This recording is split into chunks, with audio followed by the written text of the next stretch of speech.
하나님의 평화가 말씀을 듣는 우리 가운데 함께 하시길 빕니다. 아멘.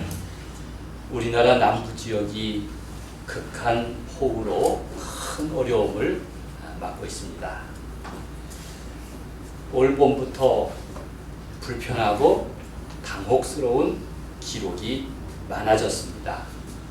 최장 기간의 산불이라든지 가장 뜨거운 온도, 기온이라든지 시시각각 최고 강수량이라든지 자연 재난을 겪는 이웃들이 늘어갑니다. 이젠 남의 일이 아니구나 하는 생각이 듭니다. 우리는 한반도라는 땅에서 함께 살아가는 공동체인데 그 이웃 의식이 점점 더 강화되어야 할 것입니다. 사실 자연은 본래부터 우리와 한 공동체였습니다. 인간은 자연과 한 몸을 이루면서 관리하고 돌보는 청지기의 책임을 맡았습니다. 그것이 창세기가 우리에게 가르쳐주고 있습니다. 그런데 자연을 대상화해가지고 이익을 취하려고 하고 이를 위해서 파괴하고 정복하려는 일을 능사로 삼았습니다. 오늘의 자연 재앙이나 또 기후 위기가 다 사람의 욕망에서부터 비롯되었다는 것은 누구나 다 공감하는 일입니다. 우리가 성경에서 깨달아야 합니다. 마가복음 16장에 따르면 부활하신 예수님께서 지상 명령을 하십니다. 승천하시기 전에 하신 말씀을 가리켜서 그랜드 미션, 지상 명령이라고 부르는데 그 내용이 이렇습니다. 또 이르시되 너희는 온 천하에 다니며 만민에게 복음을 전하라. 여기서 만민이 어떤 의미일까요? 여러분들이 갖고 있는 성경 마가복음 16장에 보면 그 밑에 각주가 있습니다. 그 각주는 만민에 대한 해석을 이렇게 적어놓고 있습니다. 온 창조 세계에 복음을 전하라는 것입니다. 궁금하시면 집에 가서 아니면 지금이라도 마태복음 16장 15절을 보십시오. 그 밑에 헬라어 헬이라고 쓰면서 온 창조 세계에라고 해석을 붙입니다. 헬라어 원문은 파스 크티시스인데 만민을 가리켜서 온 창조 세계에라고 해석한 것입니다. 영어 성경은 한국어 의역인 만민을 헬라어 원문 그대로 옮겼는데 to all creation, 모든 창조 세계에 to every creature, 모든 피조물에게 to whole creation 이런 식으로 옮겼습니다. 성경은 회복시켜야 할 구원의 대상으로 타락한 사람만이 아니라 하나님의 창조 세계를 대상으로 삼고 있는 것입니다. 놀라운 통찰력이 아닙니까? 니코스 카잔차키스라고 하는 영감이 풍성한 정교회 출신의 작가는 그의 영혼의 자소전에서 이렇게 기록하고 있습니다. 자기 외할아버지가 한 유언을 소개하고 있는데요. 흥미진진합니다. 이런 내용입니다. 올리브 나무와 포도나무를 잘 돌보아라. 나무도 옛날에는 인간이었는데 너무 오래전이라 그런 줄 모르고 살아갈 뿐이다. 인간은 기억을 하니 그래서 인간이 아니겠니? 나무만이 아닙니다. 우리가 함께 살아가면서 더불어 사는 즐거움을 모른다면 그건 사람다움이 아닐 것입니다. 우리는 이웃과 더불어 살아가면서 한반도에서 함께 살아가는 민족 공동체, 그리고 자연들과 함께 어우러져 살아가는 창조 세계의 공동체임을 반드시 기억해야 할 줄로 믿습니다. 아멘. 그리하여 더불어 이루는 숲, 더불어 숲을 이루는 안전하고 평화로운 공동체를 만들어가야 할 것입니다. 오늘 본문은 시편 52편인데 다윗 시대에 일어난 역사적 에피소드의 한 대목을 전하고 있습니다. 시인은 한 사람을 지목하며 책망을 합니다. 그는 에돔 사람 도액입니다. 사울 왕에게 무고한 사람을 밀고 하였습니다. 왕에게 고발하기를 그 사울에게 쫓겨다니던 다윗 일행이 잠시 아히멜렉 제사장을 찾아왔는데 아히멜렉이 빵을 주었다고, 배고픈 그들에게 빵을 제공했다고 했습니다. 사실 다윗 일행이 먹은 것은 아히멜렉이 준 것이 아니라 제단 위에 놓여있던 딱딱하게 굳은 빵이었는데 마치 제사장 아히멜렉이 자발적으로 다윗을 도운 것처럼 고자질한 것입니다. 결국 다윗을 도와준 제사장들이 피해 희생을 당하고 말았습니다. 도에게 그 간사한 혀 때문에 무죄한 사람들이 피를 흘린 것입니다. 시편은 이런 예언자의 권위로 도액과 같은 그 간사한 자, 악한 자를 책망합니다. 4절 말씀을 보십시오. 간사한 혀여, 너는 남을 해치는 모든 말을 좋아하는도다. 이렇게 말씀하고 있지 않습니까? 시인은 말로 저지르는 죄가 얼마나 위험한지 낱낱이 드러냅니다. 여러분, 우리가 가진 혀라든지 입술, 그리고 말하는 행위는 얼마나 위험한지 날카로운 칼과 같다고 성경은 말하고 있습니다. 간사한 혀로 거짓을 말하고 입술로 악을 도모하고 속임수를 부리는 결과 남을 해친다고 이렇게 말씀하고 있습니다. 우리가 얼마 전에 톨레레게에서 읽었던 잠언이 그렇지 않습니까? 또 야고보서도 혀의 위험에 대해 거듭 경고합니다. 그러면서 시편 52편이 말하려는 것은 이런 악인의 삶이 있는가 하면 또 의인의 삶도 있다라는 것을 말씀하고 있습니다. 한마디로 악인은 누구입니까? 자기 혀를 의지하는 사람이다. 의인은 누구입니까? 하나님의 말씀을 의지하는 사람이다. 이렇게 비교하며 대조하고 있습니다. 특별히 악인의 인생이 재물을 의지한다면 의인의 삶은 하나님의 돌보심을 의지한다는 것입니다. 여러분은 누구입니까? 여러분들은 무엇을 의지하며 살아갑니까? 7절 말씀을 읽겠습니다. 이 사람은 시작. 이 사람은 하나님을 자기 힘으로 삼지 아니하고 오직 자기 재물의 풍부함을 의지하며 자기의 악으로 스스로 든든하게 하던 자라 하리로다. 악인은 하늘 무서운 줄 모르는 인간입니다. 하늘 무서운 줄 모릅니다. 하늘을 두려워하지 않는다. 그것은 하늘의 평가, 하늘의 심판을 무시한다는 얘기입니다. 그는 자기보다 힘센 권력자 외에는 남의 눈치도 살피지 않습니다. 하늘 무서운 줄 모른다는 것은 얼마나 위험한 인간입니까? 안하무인한 태도입니다. 이런 도액과 같은 사람을 나무로 비유하면 가시나무, 가시나무도 아니고 가시나무와 같은 사람입니다. 구약 성경에 보면 사사기에 유명한 가시나무 이야기가 있습니다. 사사 기드온에게 첩의 아들 아비멜렉이 있었습니다. 이 아비멜렉이 포악하기가 이를 데가 없어서 자기 아버지의 아들들을 다 죽이고 왕이 된 사람입니다. 겨우 요담이라는 아들이 살아남았는데 그가 세상을 향해서 불의한 왕을 고발합니다. 이것이 유명한 나무의 비유입니다. 사사기 9장에 나옵니다. 숲에서 임금을 세우게 되었습니다.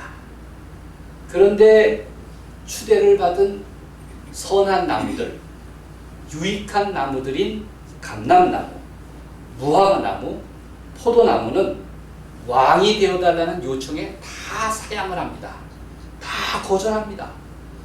내가 이 땅에서 술을 만들고 기름을 내고 그리고 유익한 열매를 주는 것이 다 하나님의 뜻이고 기쁨인데 내가 무슨 왕이 되겠냐고 거절하는 것입니다. 그런데 오직 가시나무만 자기가 왕이 되겠다고 말합니다. 그가 으스대면서 말하기를 와서 내 그늘에 피하라. 그리하지 아니하면 불이 가시나무에서 나와서 레바논의 백향목을 불사를 것이니라. 이렇게 경고하고 있습니다. 성경은 시편 52편의 도액과 같은 인간, 사사기 9장의 그 아비멜렉과 같은 악한 자들이야말로 가시나무 같은 존재다. 그들을 향해서 하나님의 징벌을 분명히 예고하고 있습니다. 그들 가시나무와 같은 존재들을 뿌리채 뽑아버리겠다. 이렇게 말씀하십니다.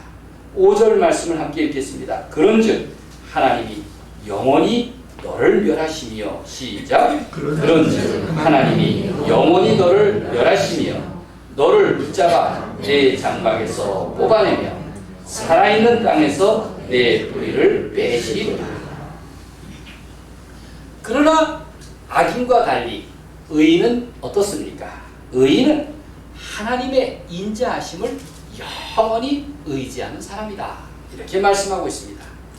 그는 처음부터 끝까지 하나님께 감사드리는 인생관을 가졌습니다. 의인은 하나님을 예배하는 사람입니다. 그는 하나님의 사랑과 자비와 평화를 의지하며 그것을 위해서 일하는 사람이다. 이렇게 말씀하고 있습니다. 8절 말씀.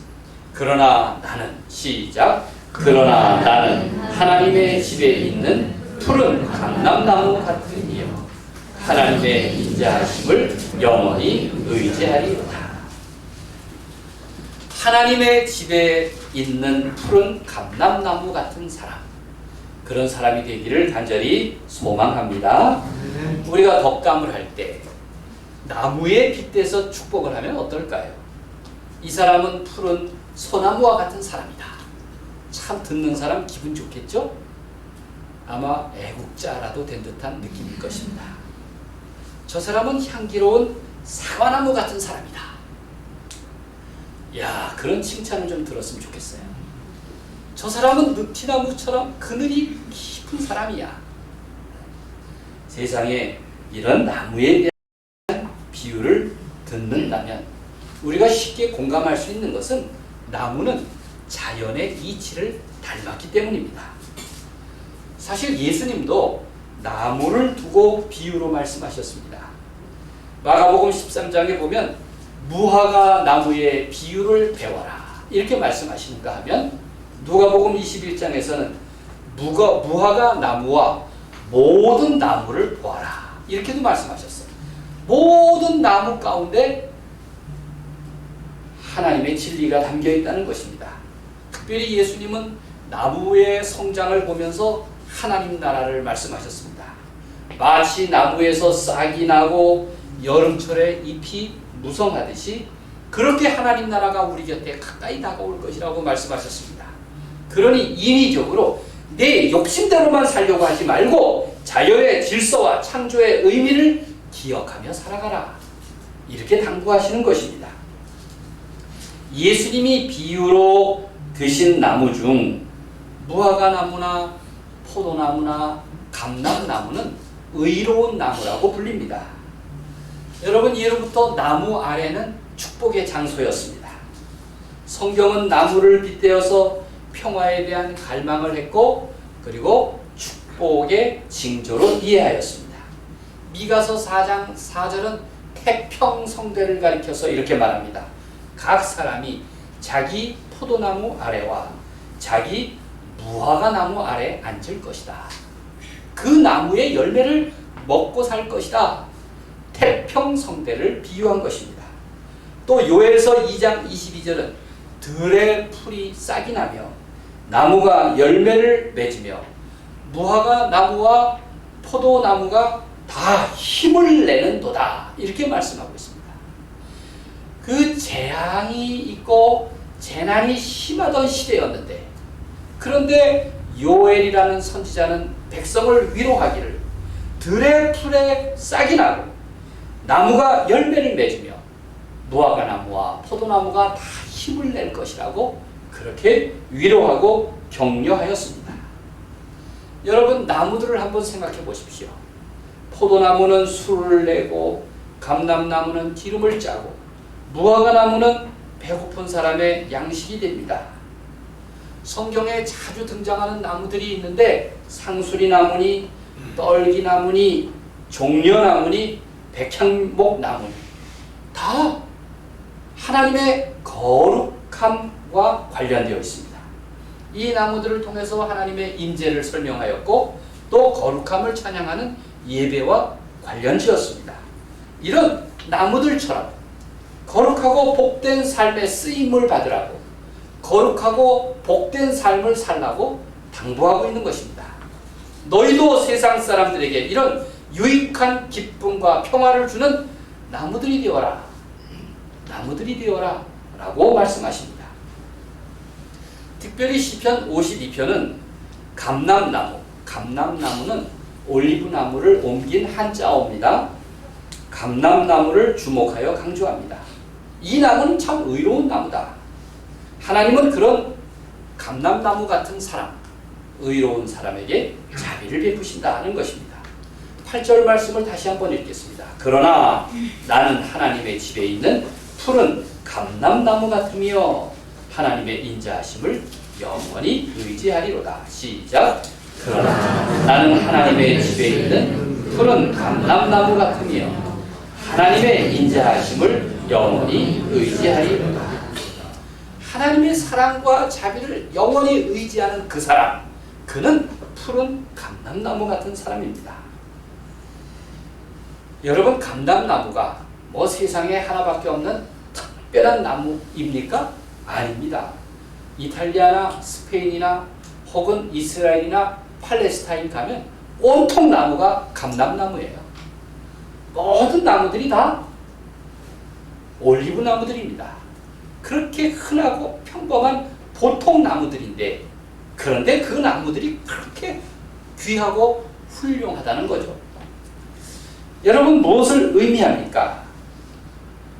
특정한 나무이기 이전에 하나님 앞에서 신실한 사람을 의미합니다. 그 사람은 어떤 가뭄에도 마르지 않는 푸른 나무 같은 사람이다. 하나님의 인자하심과 선하심을 믿고 살아가는 사람이다. 그래서 시편 서문은 그런 푸른 나무를 이렇게 말합니다. 그는 시냇가에 심은 나무가 철을 따라 열매를 맺으며 그 잎사귀가 마르지 아니함 같으니 그가 하는 모든 일이 다 형통하리로다. 성경에서 감람나무는 성전에서 사용하는 성물을 만드는 재료입니다. 얼마 전에 우리 세계 감리교 청년들이 우리나라의 평화순례를 다녀갔습니다. 미국에서도 오고, 또 노르웨이에서도 오고, 아프리카에서도 오고, 심지어 팔레스타인에서도 왔습니다. 한 40여 명이 평화순례에 참여했는데, 제가 그들이 한국에 도착해서 예배 드리는 때 제가 축사를 맡아서 그들에게 축복의 말씀을 전했습니다. 제가 십자가 얘기를 안 할 수가 없죠. 왜냐하면 세계 십자가는 세계 여러 나라에서 온 십자가인데, 세계 여러 나라에서 온 사람들 앞에서 십자가 이야기를 안 할 수 있겠습니까? 그런데 그들이 다 돌아가고 나서 그 담당자인 우리 감리교 본부의 사회선교 부장님이 제게 전화를 걸었어요. 목사님, 지난번에 축사해 주셔서 감사합니다. 그런데 그때 참여했던 팔레스타인 청년 하나가 목사님에게 전해주라고 십자가를 하나 주고 갔습니다. 세상에 그런 천사가 어디 있어요? 그런데 놀랍게도 올리브 나무를 이렇게 발처럼 이어서 만든 십자가인데, 거기에 아랍어로 주기도문을 썼습니다. 저는 스페인어로 쓴 주기도문, 독일어로 쓴 주기도문, 여러 나라의 주기도문 십자가들을 갖고 있는데 아랍어는 처음 본 거예요. 야, 그 올리브 나무에 새긴 아랍어 주기도문. 전 그걸 보고 너무 감동을 받았어요. 이제 그의 이메일을 받았어요. 고맙다는 편지를 쓰려고 합니다. 가장 좋은 것을 표현하기 위해서 그들은 소중한 나무 재료들을 사용하고 있구나 하는 생각이 들었습니다. 성경의 지성소에 둔 언약궤는 그 감람나무 제목을 사용하고 있습니다. 감람나무 열매는 거기서 올리브 기름을 내지 않습니까? 여러분, 요즘 올리브 기름 건강에서 얼마나 대접받습니까? 또 질병의 치료약이기도 하고요. 심신을 치료할 때 그 올리브 기름을 이마에 발라주면서 축복하며 기도합니다. 이렇게 좋은 나무 중에 좋은 나무, 평범한 나무 중에 평범한 나무인 올리브 나무는 성경에서 의인 대접을 받습니다. 여러분, 의인이라면 마치 적어도 안중근 같은 사람, 무슨 요단과 같은 사람만이 아닙니다. 이름이 유명하지는 않지만 늘 하나님을 의지하고 그의 삶 속에서 하나님의 존재를 일깨워주는 그런 존재라면 누구나 의인입니다. 무엇보다도 감람나무, 올리브는 희망을 상징하지 않습니까? 노아의 홍수 직후 비둘기가 물어온 것은 감람나무 새 잎사귀인데, 그것은 이 땅의 홍수가 그치고 재난이 그치고 땅이 말랐음을 알리는 희망의 징표였습니다. 그래서 비둘기와 함께 올리브 새 잎사귀를 물고 있는 그 모습은 전 세계에 어느 나라나 상관없이 평화의 상징으로 사용되고 있는 것입니다. 그런 감람나무의 존재는 얼마나 귀합니까? 이렇게 하나님께서는 그런 의인들을 사용하신다. 그는 거룩하고 복되며 희망을 주는 사람이기 때문이다. 성경은 말씀하고 있습니다. 하나님은 여전히 우리 가운데 그런 감람나무 같은 사람을 세우시고 그를 통해서 인간과 자연과 세상의 권리를 회복시켜 주실 것이라고 그렇게 약속하시는 것입니다. 여러분, 그러니 그런 푸른 감람나무 같은 사람으로, 푸른 감람나무 같은 존재로 살아가시기를 간절히 바랍니다. 하나님의 정원에서 그런 신실한 나무와 같은 삶, 그런 복된 인생을 살아가기를 간절히 축원합니다.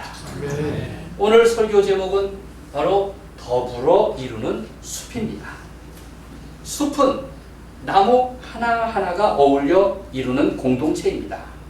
키가 큰 나무가 있는가 하면 키 작은 나무도 있습니다. 여러분, 그게 어울림입니다. 성경을 보면 삶이 시작한 처음 무대가 어디입니까? 바로 숲입니다. 에덴 동산이죠.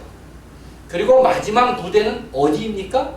요한계시록 22장에 보면 회복된 낙원, 복낙원, 새하늘과 새 땅이죠.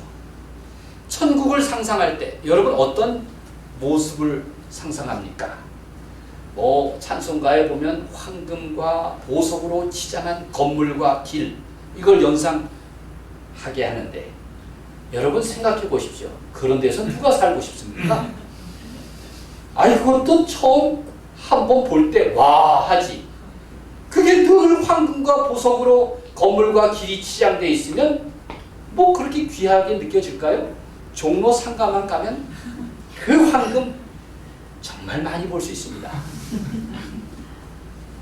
저는 천국이라면 아마 에덴 동산과 같이 온갖 나무로 가득한, 꽃과 열매로 가득한 그런 모습을 하고 있지 않을까 생각해 봅니다. 요한계시록 마지막 장에 보면 낙원의 모습이 이렇습니다. 수정같이 맑은 생명수의 강이 흐르고 그 강 좌우에는 생명나무가 있어서 12가지 열매를 맺고 달마다 열매를 맺는데 그 나무 잎사귀들은 치료하기 위한 것이더라. 요한계시록 22장 1절과 2절의 말씀입니다. 바로 회복된 숲과 같습니다. 천국은 그런 나무들이 이룬 숲처럼 하나님의 동산입니다. 평화로운 삶을 보장합니다. 여러분, 그것을 실감하는 곳이 어디입니까? 여러분들 가정이 가끔 그렇지 않을 수도 있지만 가정이야말로 에덴 동산과 같다고 성경은 말씀하고 있습니다. 특별히 저는 신방할 때마다 시편 128편을 늘 읽곤 합니다만 행복한 가정을 이렇게 비유합니다. 온갖 유익한 나무들로 가득한 에덴 동산과 같다는 것입니다. 시편 128편 3절에서 내 집 안방에 있는 내 아내는 결실한 포도나무 같으며 내 식탁에 둘러앉은 자식들은 어린 감람나무 같으리로다. 우리 집에 자녀들이 나이가 좀 먹었을지 몰라도 다 어린 감람나무 같은 존재들이에요. 얼마나 행복한 가정입니까? 천국이 따로 없습니다. 이런 나무들로 숲을 이룬 가정은 사나운 비바람, 어떠한 역경에도 흔들림이 없습니다. 서로 의지하고 산이 든든합니다. 그렇게 하나님을 섬기며 예배하며 하나님의 돌보심을 의지하니 얼마나 행복한 일입니까? 꼭 그런 가정을 이루시기를 간절히 소망합니다. 신영복 선생은 더불어 수백이라는 책에서 이런 말을 했습니다. 나무가 곁에 있는 나무에게 말했다. 우리 숲이 되어 지키자. 우리 숲이 되어 지키자. 우리 색동 공동체도 아름다운 하나님의 동산과 같습니다. 한 사람 한 사람은 소중한 나무들입니다. 나무가 곁에 있는 나무에게 말합니다. 우리가 숲이 되어 지키자. 이런 가정들이 모여 우리 색동교회는 어떤 숲을 이룰 것입니까? 모양이 잘 나고 기둥이 곧고 굵은 나무만 쓰임받는 것은 아닙니다. 여러분, 우리 속담에 아주 유명한 속담이 있어요. 굽은 나무가 선산을 지킨다는 말입니다. 좋은 목재는 다 베어가고 꾸부정한 나무 하나가 남았는데 그게 선산을 지킨다. 심지어는 아낌없이 주는 나무라는 동화책을 보면 그 잘라진 나무 밑둥, 그 구루터기가 사람들에게 참 쉼을 주더라 하는 이야기를 담고 있습니다. 여러분, 우리가 자연을 배워야 합니다. 자연은 끊임없이 우리를 일깨워 줍니다. 성인 프란체스코는 이렇게 말했습니다. 나무에게 물었다. 하나님을 보여줄 수 있니? 그러자 나무는 꽃을 피웠다. 그렇게 말했습니다. 인간의 삶이 병든 이유는 너무 많이 물질적 욕망에 의존하기 때문입니다. 먹어도 마치 소금물 같아서 허전합니다. 많은 물질이 인생의 문제를 결코 해결해 주지 않습니다. 자연이 창조의 질서에 따라 존재하듯이 우리는 하나님의 사랑에 의지하며 살아가야 합니다. 하나님의 돌보심, 은혜 주심, 형통케 하심을 위해 우리가 기도합니다. 그렇게 살아갑니다. 주님의 평화를 늘 빌고 살아갈 수 있다면 얼마나 행복한 존재입니까? 그게 바로 푸른 감람나무 같은 사람입니다. 9절 말씀을 함께 읽겠습니다. 푸른 감람나무 같은 사람은 이렇게 고백합니다. 주께서 이를 행하셨으므로, 시작. 주께서 이를 행하셨으므로 내가 영원히 주께 감사하고 주의 이름이 선하심으로 주의 성도 앞에서 내가 주의 이름을 사모하리이다. 푸른 감람나무 같은 사람은 어떤 일을 당해도 그는 하나님의 사랑에서 결코 끊어지지 않습니다. 믿음 안에서 깊이 뿌리 내리는 사람, 하늘을 향해 팔을 벌리는 그 사람은 시냇가에 심은 나무처럼 형통할 줄로 믿습니다.